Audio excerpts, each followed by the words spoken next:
Assalamualaikum warahmatullahi wabarakatuh. Kembali lagi bersama saya di channel Muhammad Rasali.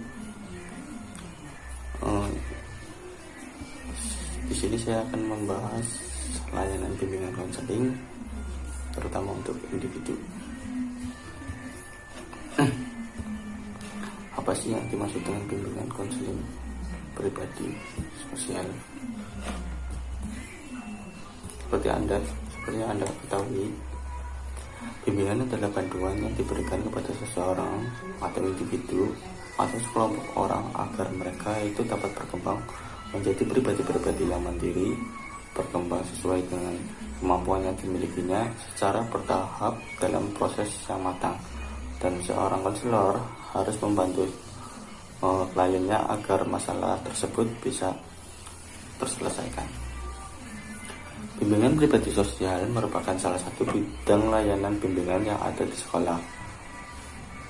Menurut pendapat Abu Ahmadi, bahwa bimbingan pribadi sosial adalah perangkat usaha bantuan kepada peserta didik agar dapat menghadapi sendiri masalah-masalahnya pribadi dan sosial yang dialaminya. Oke, di sini saya akan menjelaskan cara mengatasi masalah di bimbingan pribadi. Untuk membantu individu mengatasi masalah-masalah yang bersifat pribadi, ada beberapa macam cara untuk mengatasi masalah pribadi, yaitu yang pertama, pemantapan sikap dan kebiasaan serta pengembangan wawasan dalam beriman dan bertakwa terhadap Tuhan Yang Maha Esa. Yang kedua, pemantapan pemahaman tentang kekuatan diri dan pengembangannya untuk kegiatan-kegiatan yang kreatif liar dan produktif, baik dalam kehidupan sehari-hari maupun untuk peranannya di masa depan. Yang ketiga, pemantapan pemahaman tentang kelemahan diri dan usaha penanggulangannya. Dan yang keempat, pemantapan kemampuan mengambil keputusan atau percaya diri atau gimana, itu termasuk dalam poin ini. Yang kelima, pemantapan kemampuan mengarahkan diri sesuai dengan keputusan yang telah diambil. Yang keenam, pemantapan dalam perencanaan dan penyelenggaraan hidup sehat, baik secara rohani maupun dan jasmani. Di dalam bimbingan pribadi sosial terdapat beberapa layanan. Yang pertama, layanan dasar. Yang kedua, layanan responsif. Yang ketiga, perencanaan individual. Dan yang keempat, dukungan sistem. Yang pertama, layanan dasar.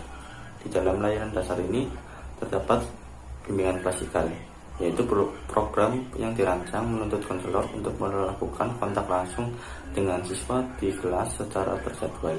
Konselor memberikan pelayanan bimbingan kepada siswa. Kegiatan bimbingan klasikal dapat berupa diskusi kelas atau brainstorming, curah pendapat. Dan yang kedua, pelayanan orientasi.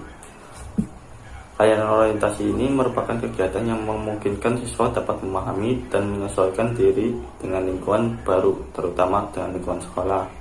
Layanan orientasi di sekolah biasanya dilaksanakan pada awal program pelajaran baru. Materi pelayanan orientasi di sekolah biasanya mencakup organisasi di sekolah, staf dan guru, kurikulum, program bimbingan dan konseling, program ekstrakurikuler, fasilitas atau sarana dan prasarana, dan tata tertib sekolah, dan yang lainnya. Yang kedua, layanan responsif. Yang pertama, di dalam layanan responsif terdapat poin. Yang pertama, konseling individual dan kelompok. Pemberian layanan konseling ditujukan untuk membantu konseli yang mengalami kesulitan, mengalami hambatan dalam mencapai tugas-tugas perkembangannya. Melalui konseling dibantu untuk mengidentifikasi masalah, penyebab masalah, penemuan alternatif pemecahan masalah, dan pengambilan keputusan secara lebih tepat.